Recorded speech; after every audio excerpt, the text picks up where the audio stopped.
Réagir, réagir.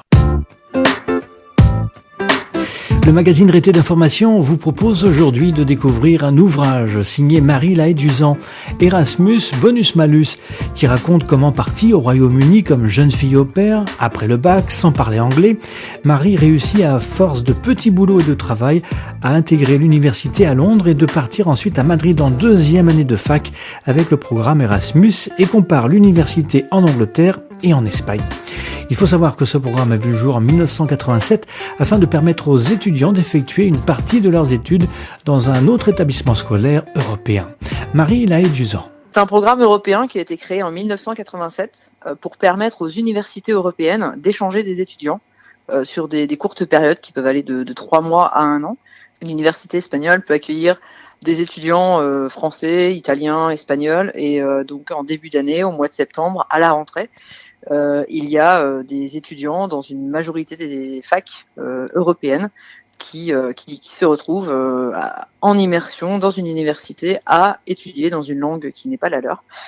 C'est un programme qui est partie intégrante du programme d'études de l'étudiant, c'est-à-dire qu'un étudiant qui est en licence, bien souvent part en deuxième année, faire sa deuxième année à l'étranger, et cette année à l'étranger, théoriquement, si les choses se passent bien, sont intégrées dans son cursus, c'est-à-dire que l'étudiant ne fait pas une année supplémentaire.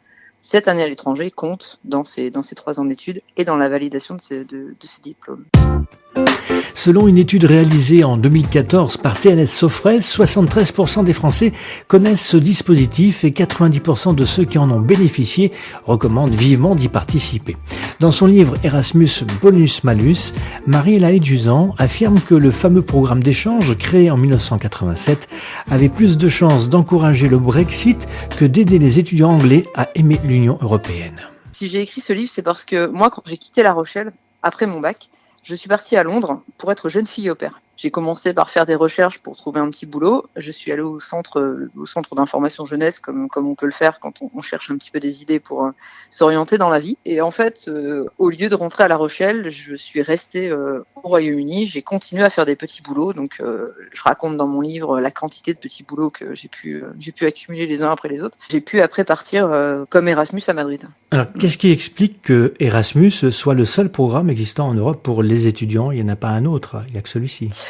C'est vrai qu'en termes de programme d'études, Erasmus est le programme de référence. Et c'est un programme qui n'a quasiment pas évolué, qui n'est pas du tout à votre goût, d'après ce qu'on peut comprendre dans votre livre. Expliquez-nous vos galères. Est-ce que vous reprochez à ce programme? Que je reproche à ce programme, donc je vous explique un petit peu. Donc Erasmus, on entend parler d'Erasmus dans la presse. Dans la presse, on entend des jeunes raconter une année à l'étranger absolument merveilleuse, des amis rencontrés des 4 coins du monde. On nous annonce même des chiffres de mariages qui ont pu avoir lieu grâce à des rencontres, grâce à Erasmus. Et donc, on nous parle comme ça des chances que l'on peut avoir quand on revient d'un séjour à l'étranger. Apprendre une langue, c'est merveilleux. Pour être un bon Européen, j'ai envie de dire, il faut passer par Erasmus. Erasmus est la porte obligée quasiment pour être aujourd'hui, pour prétendre être un Européen digne de ce nom. Enfin, la machine marketing d'Erasmus depuis plus de 30 ans n'a jamais changé. On a toujours les mêmes discours. Et en fait, concrètement, donc avant de partir, j'étais donc en première année de fac à Londres. J'étais à Kingston University et je me disais, en partant une année Erasmus à Madrid, je vais pouvoir comparer les études en Angleterre avec les études en Espagne. Donc, en plus, ce sera beaucoup plus facile parce que même si je suis partie comme jeune fille au pair et même si j'étais accompagnée parce que j'étais logée par une famille, etc. Donc, même si mes débuts en Angleterre n'avaient pas été si difficiles que ça, se retrouver tout seul à l'étranger, c'est quand même une sacrée épreuve. Ça demande beaucoup de travail. Se dire que parce qu'on part en immersion dans un pays, on va apprendre la langue magiquement, c'est complètement faux. On se rend bien compte qu'en France, on rencontre de temps en temps des Polonais ou des Chinois ou des Portugais qui sont en France depuis 20 ans, 30 ans, qui ont un français quand même un peu approximatif. Je ne critique pas ces gens-là, je dis simplement que quand on se dit je vais apprendre une langue en immersion à l'étranger, ça demande un petit peu plus d'effort que ça quand même. Il m'a fallu 3 ans de cours et d'apprentissage sérieux de la langue anglaise pour pouvoir rentrer à la fac et pour pouvoir avoir un niveau d'anglais me permettant d'étudier en anglais. Mon départ à Londres était un peu compliqué. Mais là, je vais partir avec Erasmus. Je vais être accompagnée par l'Europe, je vais être accompagnée financièrement, j'aurai des interlocuteurs. Dès qu'il m'arrivera quelque chose, j'aurai juste à contacter Erasmus. Et là, mes problèmes seront réglés. Je vais pouvoir être entourée. En plus, je serai tout avec une ribambelle d'autres étudiants d'ailleurs. quand je suis partie à Madrid pour être Erasmus, moi j'avais déjà vécu 6 ans à l'étranger, donc c'était pas quelque chose de nouveau pour moi de vivre à l'étranger. Donc j'avais l'habitude d'un cercle d'amis un peu multiculturel, donc je me disais c'est formidable, je pars à Madrid, au soleil, il fera toujours plus beau qu'en Angleterre. Donc pour moi c'était vraiment le truc idéal, quoi. Au mois de septembre, je vais à la réunion d'information, j'ai une copine bulgare qui elle déprimait un petit peu, je lui dis bah écoute, si tu déprimes à Londres, t'as qu'à partir en Erasmus aussi. Donc elle vient à la réunion avec moi, donc on nous vend monts et merveilles, on nous affiche le nombre de mariages grâce à Erasmus, etc. On va forcément trouver plus de boulot après en sortant de nos études parce que on sera bilingue, trilingue pour nous en l'occurrence, mais donc c'était forcément un plus de faire Erasmus. C'était vendu comme ça. On serait cru, comme je le dis dans le livre, on aurait pu être dans une agence de voyage avec le package vacances parfait, etc. On nous a simplement dit bon ben trouvez-vous une fac et inscrivez-vous. Ah bon, il y a quelqu'un qui peut nous aider à contacter la fac pour s'inscrire. Recherche de logement à Madrid, il a fallu que je me débrouille toute seule. Inscription à la fac, il a fallu que je me débrouille toute seule.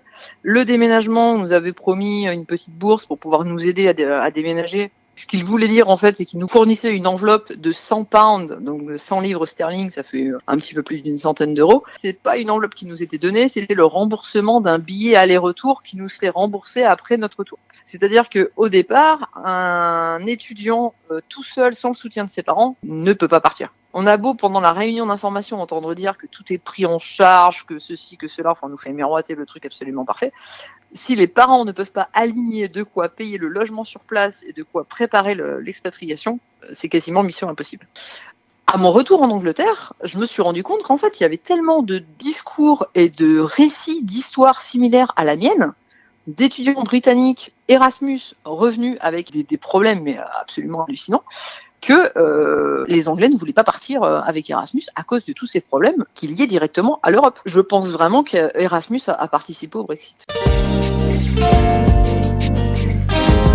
Cet ouvrage de Marie-Laye Duzan, Erasmus Bonus Malus, est un récit d'aventure et de témoignages qui vous apporte une réflexion sincère et étayée sur l'état de l'Europe d'aujourd'hui.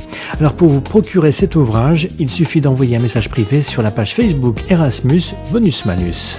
Réagir, réagir.